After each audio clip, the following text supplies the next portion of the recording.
Hey everyone, and welcome to the Raw review here on Wrestling with Regret. I apologize for there being no Raw review last week. I was on vacation and I had a little bit of time to spend on actual work during that week. I was in San Diego, but I'm back here in the usual setup. I think it's a more important episode of Raw to review anyway, since it's night 2 of the draft that began last week on Smackdown on Fox. And so we'll see how everything shakes down for Raw and Smackdown after the draft is officially over, at least on the on-air capacity. The show begins with a recap of the Wyatt-Rollins feud thus far up until this past Smackdown when Bray almost dragged Seth to hell, that being under the ring. I guess Hornswoggle was living in hell all those years he was signed with the company.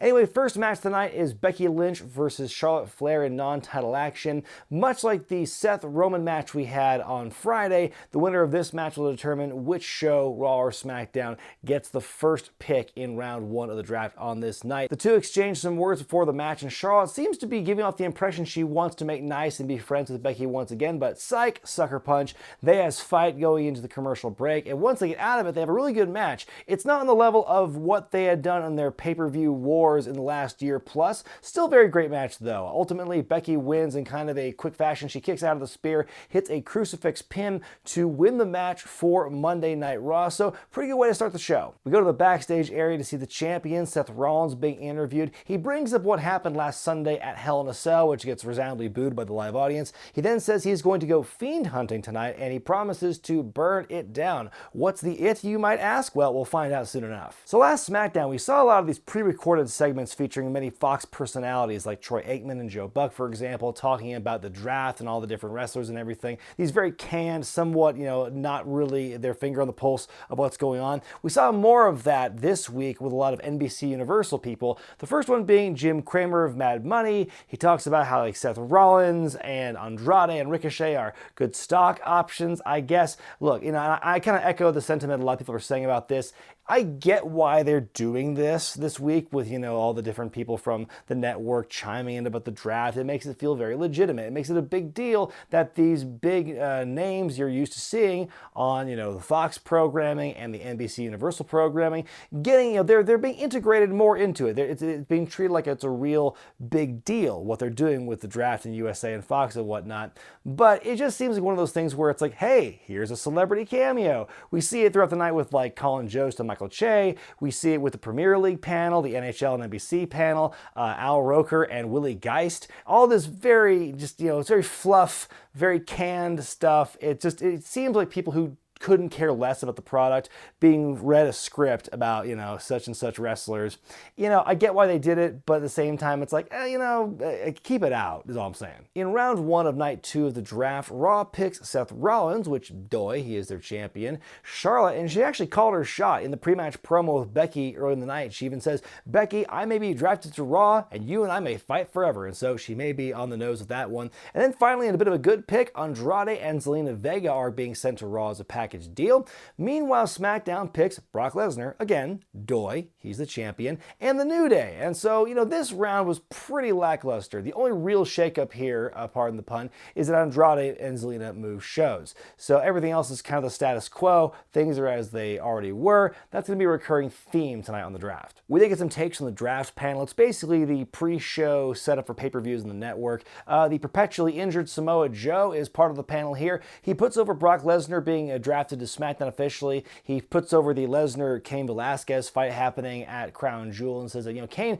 is the last person to have victimized Brock Lesnar. So I guess we're not including, Goldberg or, Seth Rollins in that kind of ilk. Speaking of Andrade, he takes on Ali up next. I'm anxiously awaiting the debut of their hybrid character, Mustafa Cien Almas. At one point in the match, Lawler just kills the flow of commentary dead in its tracks by asking if Andrade is related to Mario Andrade. Do you mean Mario Andretti, the race car driver? Anyway, it's a good little match. Zelina Vega gets involved a couple of times, which allows Andrade to win with the Hammerlock DDT. Like I said, it's a good match, but nothing we haven't seen before on SmackDown. In round 2, Raw picks the Kabuki Warriors, which is an interesting pick because they are currently the women's tag champs, so in theory, they're able to float back and forth from show to show, but should they eventually lose the belts, they will be Raw exclusive. Meanwhile, they also picked Rusev, which is a pretty good pick because at least it keeps the continuity going between he and Bobby Lashley, who was drafted back on on Friday, and Aleister Black, who I'm glad to see getting picked and actually name dropped. We actually will see him not just in the near future, in the very near future later tonight. Meanwhile, SmackDown picks Daniel Bryan, and when Stephanie McMahon announces him saying SmackDown's about to get real eco-friendly, like about to get, he's been there for a long time now. It's not about to get, it's been eco-friendly. And then Bayley, the women's champion of SmackDown. So again, kind of a no-brainer. The champion goes where they're the champion of.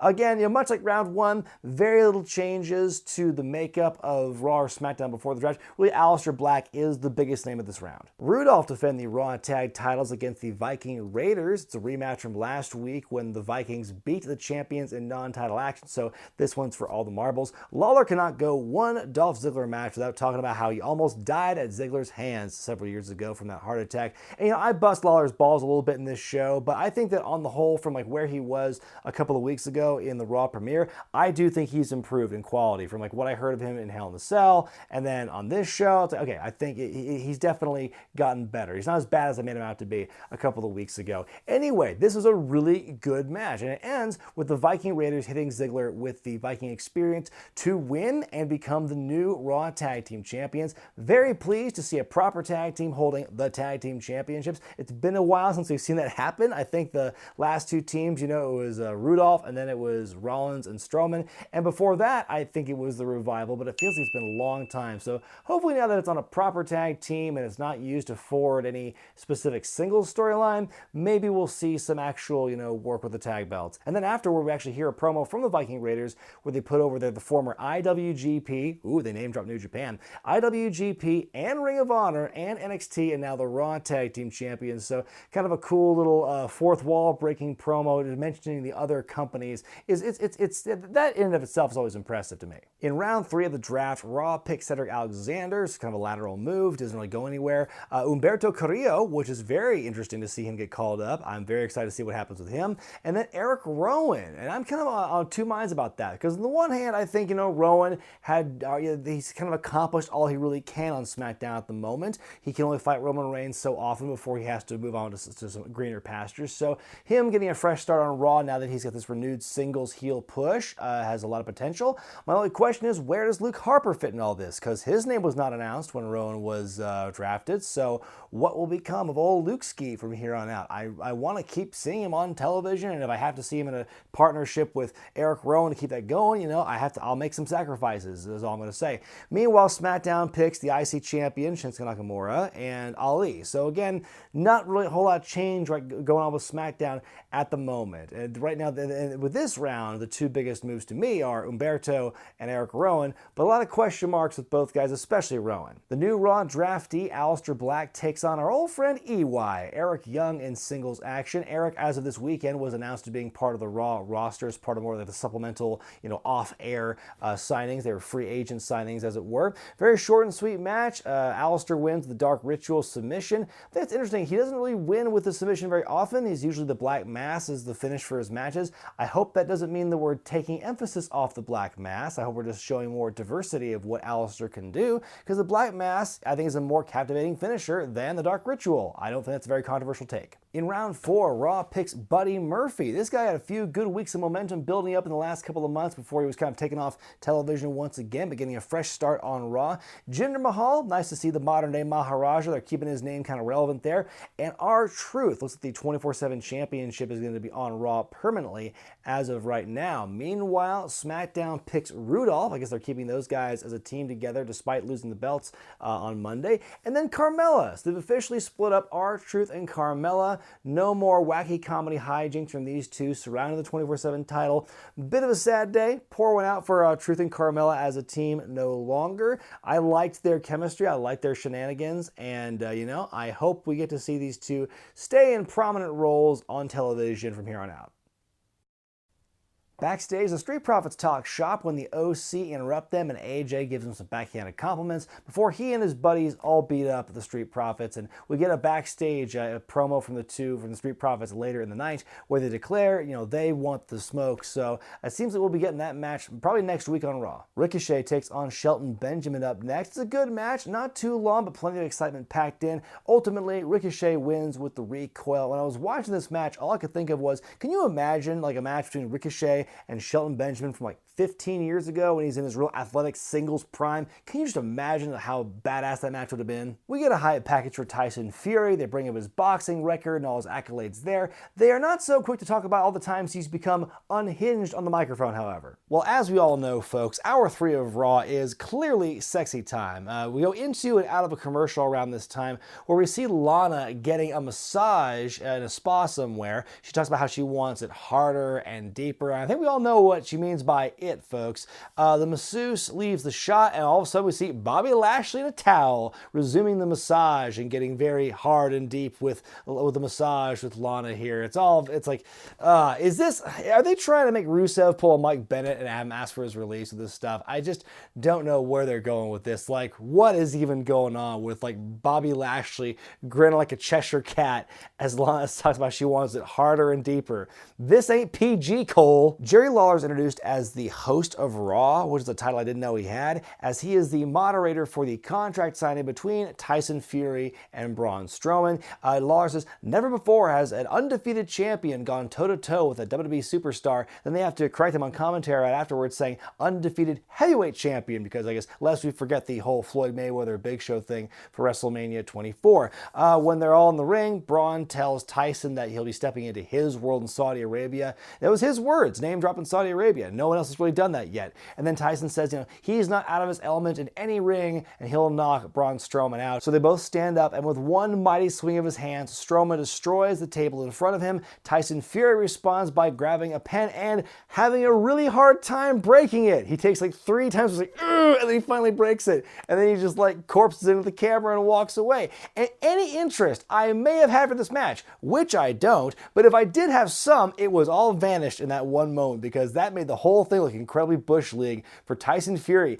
Big, badass, undefeated heavyweight boxer. Tyson Fury go, I'm having a hard time breaking this pen. Now, granted, pens are a little tricky to break. I'm in the same boat as him sometimes. If I get mad, I want to break a pen. Oh, it's hard to break. But no, if you're Tyson Fury, if you're 6'9", however many pounds you weigh, that's unacceptable. You should have had a gimmicked pen if you were going to pull that bullshit. Round 5 of the draft, Raw picks Samoa Joe, who probably hurt himself again upon hearing the news. Akira Tozawa, very interesting pick. And then Shelton Benjamin, who we just saw earlier in the night, so good to see him officially get drafted to Raw. Smackdown picks King Corbin, and I guess we'll see what happens with old Corbin on the blue brand. And then The Miz, who a little stat I read tonight was that since the Superstar Shakeup was established in 2016, he has been moved from show to show in every single version of a shakeup or a draft since 2016. The draft doesn't start until The Miz gets moved, folks. We then get a match between 2 guys who were drafted by Raw on this night, as Cedric Alexander takes on Buddy Murphy. Very fun matchup here. Murphy ultimately wins with Murphy's Law after Cedric already kicked out of the powerbomb. So very emphatic victory here by Buddy. And it seems between these guys and Humberto and Tozawa and Ricochet and also Rey Mysterio, who they drafted in the next round, really seems that, Raw is positioning itself as a really good home for the cruiserweights. More so it feels like than SmackDown. Right now, there's Ali. I'm sure there's some other names I'm forgetting, but Ali right now is the most prominent one to me. But it seems like, it's very weighted toward Raw in terms of like the smaller high flyers. They then do a brief rundown for Crown Jewel, and they announce that not only is Seth Rollins going to be involved in that 5-on-5 Team Hogan versus Team Flair matchup, you're also going to see him defending the Universal title against Bray Wyatt, The Fiend, in a Falls Count Anywhere match. Why? Why do they insist on double booking Seth so often? Any chance they get to put him in as many matches as possible, they seem to be wanting to do it. I think that's bad for a few reasons. I kind of touched on this when he was booked to wrestle twice at Clash of Champions. Not only do you just risk overexposing your champion and killing whatever made him special and unique as a champion, but you also end up increasing the risk of him getting hurt. And I'm not saying every time you wrestle more than once in a night, you're going to get hurt no matter what. That's not what I'm saying. But it's that wear and tear. Everyone's got a bump card. Everyone's got a certain number of bumps in their bump card. And if you have your guy wrestle multiple times a night, you're going to accelerate the process. In the 6th and final on-air round of the draft, as I mentioned, Raw picks Rey Mysterio. They also picked Titus O'Neil, which Okay, and they also picked Liv Morgan, long time no see or hear about. Meanwhile, SmackDown picked Chad Gable, I'm still not calling him Shorty, and Elias, who Stephanie referred to as the man we used to walk with. Kind of harsh. Anyway, pretty bland final round, which is indicative of the entire draft, it seems, over Friday and on Monday night. Just more wrestlers like staying put, a lot of kind of like foregone conclusions with the champions in particular, some minimal or initially unimpressive picks. You know, there's plenty of time to be proven wrong for a lot of these guys and gals, but right now a lot of these are kind of like, okay, so what? Like the only thing that's interesting is when some wrestlers move from show to show, but really it's more like Raw gets more of the people there and then SmackDown's losing the people. In your final match of the night, the Kabuki Warriors take on Natalya and her mystery partner, who is Lacey Evans, the same woman who she's been feuding with nonstop for the last like month and a half, 2 months. I guess it's because I think they're kind of building it as kind of a Sheamus and Cesaro kind of thing, where these two bitter rivals who brought the best out in each other kind of put their differences aside for the greater good or kind of a shared success, which is fine on one level, but then you get this, well, hang on, Lacey Evans is on SmackDown, Natalya's on Raw, Lacey's on SmackDown. Why are they teaming here? Is this, I mean, the way they had this team here, it makes it seem like they're going to team up again. But why would you do that when you've got them on different brands now? Have you already given up? Anyway, Natalya takes a lot of punishment in this matchup here from the Kabuki Warriors. She makes the high attack to Lacey, and the crowd doesn't give a shit because we've been conditioned for months to hate her. And not to mention you're going against a heel team in the Kabuki Warriors. Did they not think this one through? Anyway, the Kabuki Warriors win. Lacey hits Kyrie with the women's right, but then she gets rolled up right away by Asuka, who was legal. We get like no time to process that finish because we then go to the Firefly Funhouse to end the show, and Bray is there, and he's got Ramblin' Rabbit there, who's once again, he's alive. And then with Bray gets his back turned, Seth Rollins appears and beats up Bray, and as he's tearing down the set, you can hear all the different characters from the Funhouse off camera, like pleading with Seth not to do this. Bray gets up and all of a sudden looks like he lost his puppy, asking, "Why are you doing this to me, Seth?" And then Seth hits him once again, and then he literally burns it down, the Funhouse that is, and that's how you end the show, with Rollins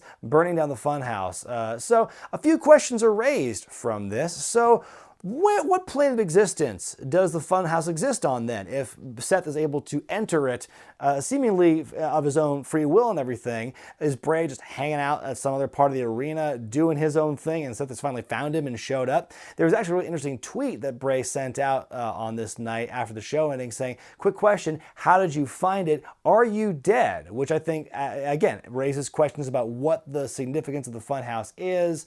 Maybe like Bray's doing damage control and trying to continue his narrative of what he thinks the storyline should be in the face of whatever's going on here. Lots of interesting things. I mean, all I want to know is, did Bray finally get arson insurance after what happened with Randy a few years ago? Did he finally wise up and get something to protect him against a certain architect burning down his home once again? Very curious where this is going. I kind of like that they were seeing more of like the descent into madness from Seth. Is that going to end in anything long-term, a character change for him? Time will tell. The fact that they're doing this rematch so soon at Crown Jewel, now at least this burning down of the Funhouse gives more fuel to Bray Wyatt to really unleash, his fiendish self on Seth and maybe have a title change. I mean, really the biggest problem that they've had, and I'm not the first person to echo this sentiment, the fact that they really hot-shotted the character to the title way too soon. And that's what we saw at Hell in a Cell, was a result of them being booked into that corner. So what are they going to do at Crown Jewel? I really don't know. Maybe they'll have a Falls Count Anywhere match that ends in a count out. Why not? They've already fucked with, match lore and history and rules in the past. Why not do it again? But very interesting way to end Raw. I don't think it wasn't a bad thing. I don't think it was a great thing either. We're just going to see where it goes. But I suppose it is silly to assume that anything other than Seth walking away with the championship is a reality at Crown Jewel, since one thing I forgot to mention is that Bray Wyatt is a SmackDown guy. So again, what's the point of separating these rosters if you're going to do inter-brand stuff right from the get-go with Seth versus Bray? Once again, what's going on? Oh, so, wait! I knew you wanted to beat me like a baby. My final grade for this week's Raw is a C+, kind of a middle-of-the-pack show. I'm willing to give them the benefit of the doubt since this is a draft episode, similar to Friday. A lot of hard resetting going on with the rosters before they finally, hopefully, settle down for the first time since before WrestleMania. And, we'll hopefully see more characters and storylines like flourish and be expanded upon once this resetting is done. As far as which show won the draft overall, it kind of depends on your perspective. Because, for example, SmackDown's women's division got totally gutted as a result of what happened in the draft this past week.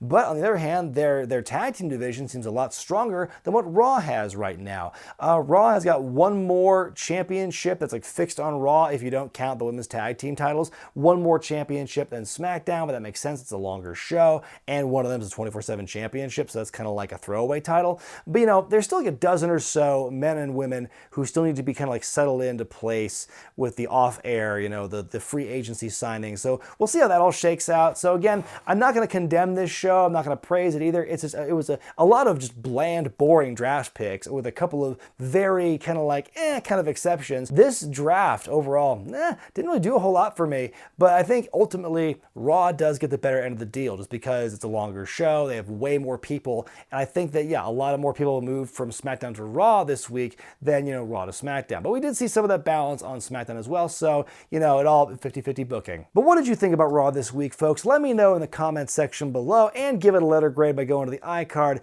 in the corner of your screen. I'm Brian Zane, and I'll see you next time.